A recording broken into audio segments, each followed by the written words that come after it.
Nothing as a brand India के अंदर one of the fastest growing brand है। हाल ही में आईडीसी और काउंटर पॉइंट इन सब की रिपोर्ट्स आई थी और एक बात पता चल गई, नथिंग कंपनी ने Q1 2024 यानी कि पिछले कुछ महीनों के अंदर इतना ग्रोथ दिखाया है जो कि बहुत ज्यादा इंप्रेसिव, वो है 144% का। और नथिंग का जो बेस्ट सेलिंग फोन है ना, वो यहाँ पे नथिंग का फोन 2A निकल कर आया। अब ऐसा क्या खास था यहाँ पे फोन 2A में जो यहाँ पे इतना बिका, ये समझने के लिए हमें थोड़ा सा पीछे जाना पड़ेगा। अराउंड 2022 में जब नथिंग फोन 1 आ रहा था, हाइप कितनी थी, फोन भी यहाँ पे ठीक था, पीछे ग्लिफ एलईडी लाइट थी और उस कारण से जो फोन होता है ना, ये टेकीज जो ऑनलाइन जनता होती है, टेक एंथुसियास्ट होते हैं, इनके बीच में थोड़ा पॉपुलर हुआ और उस समय बिका। लेकिन फिर भी मेन स्ट्रीम ऑडियंस इतना ज्यादा फैमिलियर नहीं थी, स्पेशली नथिंग ऐसा ब्रांड से, क्योंकि हम और आप तो जानते हैं ना, नथिंग ब्रांड की शुरुआत कहां से हुई थी, कार्ल पे ने करी थी, जो इससे पहले वन प्लस में थे। वन प्लस के सारे फैन नथिंग के फैन बन गए। लेकिन जब भी हम ऑनलाइन बात करते हैं तो ऑनलाइन ओवरऑल जो मार्केट रहता है यार थोड़ा छोटा रहता है, और इस मार्केट के अंदर आप पेनिट्रेट करके ना ज्यादा बड़ा ब्रांड क्रिएट नहीं कर सकते। वन प्लस ने भी कई सालों तक यही चीज करने की कोशिश करी और उसे समझ में आ गया, साल में सिर्फ 2 फोन निकाल के वो सक्सेसफुल नहीं बन सकते, उन्हें अपना पोर्टफोलियो डाइवर्स करना पड़ेगा। इसलिए बाद में चल के उन्होंने यहाँ पे नॉर्ड को निकाला, मल्टीपल फोन्स निकाले और उसके बाद उन्हें एक अच्छी सक्सेस मिली कि उनका फोन यहाँ पर बिकने लग गया। लेकिन एक सिंपल सी बात मैंने यहाँ देखी कि नथिंग के साथ भी यही हुआ कि फोन 1 था, बहुत अच्छा था, चला यहाँ पे, पॉपुलर था मार्केट के अंदर, सही बिक रहा था। लेकिन जब फोन 2 आया, उसकी आप लोगों को पता है कीमत गड़बड़ हो गई, लेकिन वो भी फोन काफी ज्यादा ठीक था। हालांकि उन नथिंग के साथ एक छोटी सी चीज मैंने देखी कि जब लॉन्च होता है तो कैमरा थोड़ा सा एवरेज होता है, सॉफ्टवेयर में थोड़े बग्स होते हैं, बाद में धीरे चल के अपडेट से काफी सारी चीजें बेटर हो जाती है। ये चीजें वही नथिंग फोन 1 फोन 2 के साथ। अब फोन 2A यहाँ पे मार्केट में आता है, दोबारा से इसकी हाइप होती है और नथिंग फोन 2A के लिए स्पेशली इंडिया में अपना लॉन्च इवेंट रखते हैं, जिसके अंदर सब लोग को यहाँ पे बुलाते हैं और टेक्निकली इंडिया के अंदर ये अपना पहला लॉन्च और ऐसा ग्लोबल लॉन्च वो पहली बार कर रहे होते हैं। लेकिन एक खास बात देखी मैंने कि नथिंग ने इस फोन को पूरी तरीके से टारगेट किया इंडियन मार्केट के लिए, क्योंकि इंडिया में जो मार्केट है वो थोड़ा सा अलग है और इंडिया में एक प्रोडक्ट ऐसा है कि चाइना के बाद सबसे ज्यादा फोन्स बिकते हैं ना, वो इंडिया में बिकते हैं। और इसी चीज का फायदा नथिंग ने यहाँ पर उठाने की सोची है, क्योंकि चाइना के अंदर ऑलमोस्ट तो प्रेजेंस 0 है नथिंग की, इंडिया के अंदर काफी अच्छा चल सकता है और इसीलिए अपना बजट फ्रेंडली फोन बनाया नथिंग फोन 2A। प्राइसिंग उसकी सही रखी, स्पेसिफिकेशन सही दी और उस फोन में वो चीज इंटीग्रेट करी जो लोग देखना चाहते थे और जैसे ही मार्केट में आया बिकने लगा। हालांकि शुरुआत में कहानी इतनी अच्छी नहीं थी, शुरुआत में कुछ दिक्कतें थी, कैमरास इतने अच्छे नहीं थे, लेकिन हाल ही में मैंने उसका रिव्यू किया दोबारा से तो चीजें काफी अच्छी लगी मेरे को। जैसे कैमरास के अंदर इंप्रूवमेंट आया, बैटरी लाइफ थोड़ी सी हुई, इवन मेरे को स्क्रीन का कैलिब्रेशन भी काफी बेटर लगा जब ब्लू वर्जन आया था। तो हाँ, काफी सारी चीजें इंप्रूव हो गई 1 से 2 महीने के अंदर और फोन एक काफी अच्छी डील यहाँ पे निकल कर आया। तो वो बात अलग है कि फोन कैसा है, लेकिन सीधी बात है कि लोगों को यहाँ पे फोन काफी पसंद आया और इस चीज का नथिंग ने बहुत फायदा उठाया। इसके साथ बात ये थी, चलो एक प्रोडक्ट अच्छा बना दिया, लेकिन उस प्रोडक्ट को बेचना भी यहाँ पे जरूरी रहता है। इसके लिए नथिंग ने बताओ यहाँ पे क्या किया,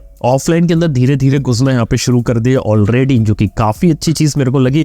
कुछ सिलेक्टेड स्टोर्स के अंदर यहाँ पे नथिंग ने अपनी ऑफलाइन प्रेजेंस बनाई है, जिस कारण से जो लोग नथिंग के फोन को एक बार आएंगे, एक बार देखेंगे जरूर, क्योंकि पीछे की एलईडी लाइट्स एक ऐसी चीज है जो आमतौर पे दूसरे फोन में देखने को नहीं मिलती। अगली चीज यहाँ पर मैंने नोटिस करी कि नथिंग ने रणवीर सिंह के साथ अपने आप को मेन स्ट्रीम ब्रांड के रूप में उतारा। यानी कि आपको एक बात बता सकता हूँ, नॉर्मल ब्रांड और टेक एंथुसियास्ट ब्रांड में डिफरेंस होता है। टेक एंथुसियास्ट ब्रांड जो रहता है ना, वो हमेशा स्पेसिफिकेशन, प्रोडक्ट, इसके ऊपर काफी ज्यादा खेलता है और ये देखता है कि लोग उसकी टेक्नोलॉजी समझे और उसके दम पे उसे खरीदे। मेन स्ट्रीम ब्रांड वो रहता है कि यार उसने प्रोडक्ट ठीक बना लिया, लेकिन वो चाहता है कि ज्यादा से ज्यादा लोगों तक पहुंचे, तो वो ज्यादा से ज्यादा उसे अवेलेबल करवाएगा, ज्यादा से ज्यादा उसे मार्केट करेगा, ज्यादा से ज्यादा दिखाएगा कि हमारा फोन मार्केट के अंदर है। इस वजह से वो प्रोडक्ट यहाँ पे चलता और यही चीज फोन 2A के साथ हुई। रणवीर सिंह के एड्स ने काम करा, यहाँ पे कहीं ना कहीं ऑफलाइन में भी उन्होंने अपनी मार्केटिंग करी, यहाँ पे आपको न्यूज़पेपर एड्स उन्होंने दिए, घुमा फिरा के देखा जाए तो कहीं ना कहीं एक ब्रांड अवेयरनेस क्रिएट करी।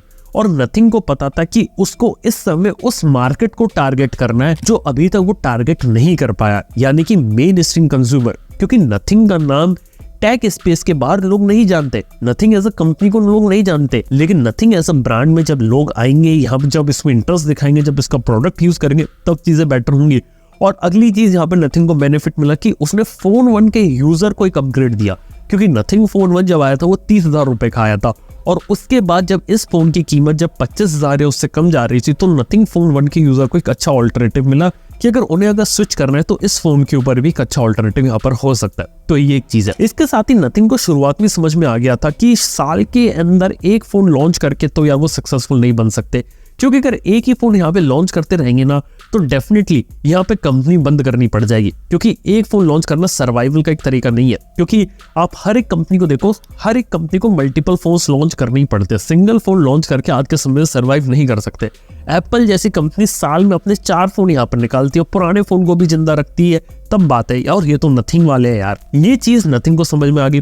फोन 2A निकाला, आने वाले समय में हाई चांसेस है फोन 3 निकाले। लेकिन एक सरप्राइजिंग एलिमेंट भी यहाँ पे पता चलता है, वो पता चलता है CMF ब्रांड का, जिसके अंदर फोन 1 वहां पे निकालने वाले, यानी कि CMF phone 1, CMF by Nothing phone, इस तरीके के लीक्स ऑलरेडी मार्केट में एग्जिस्ट करते हैं। और ये जो कंपनी है नथिंग, यहाँ पे इस लीक्स के साथ ये लगता है कि 12-13 हजार रुपए में कमाल का 5G फोन निकाल सकते हैं। इसके अंदर मीडियाटेक डिमेंसिटी चिपसेट हो सकता है, यहाँ पे पीछे सिंगल कैमरा था, और एक रिपोर्ट ये कहती है कि यहाँ पे आपको 3 ईयर के सॉफ्टवेयर अपडेट मिलेंगे।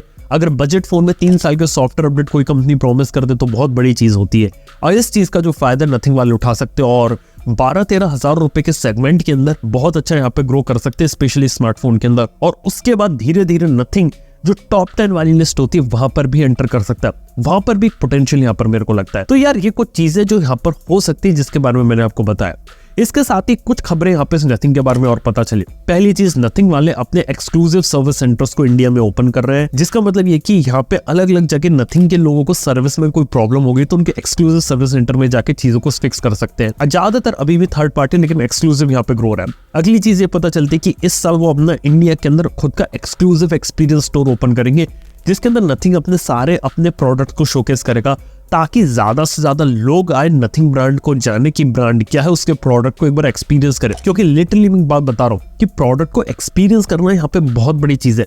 अगर आप अपने प्रोडक्ट को अगर एक्सपीरियंस नहीं करवा रहे हो तो आप लूज आउट कर रहे हो। क्योंकि अगर एक इंसान एक प्रोडक्ट को एक बार यूज करेगा, एक्सपीरियंस करेगा, उससे वो पसंद आ गया, भले ही अंदर स्पेसिफिकेशन बाकी चीजें कैसी हो, उस फोन को बिकने के चांसेस बहुत ज्यादा हो जाते हैं। और ये one of the major factor है कि वीवो जैसी कंपनी बहुत अच्छा करे, क्योंकि वीवो ने ऑफलाइन और एक्सपीरियंस पे बहुत ज्यादा ध्यान दिया।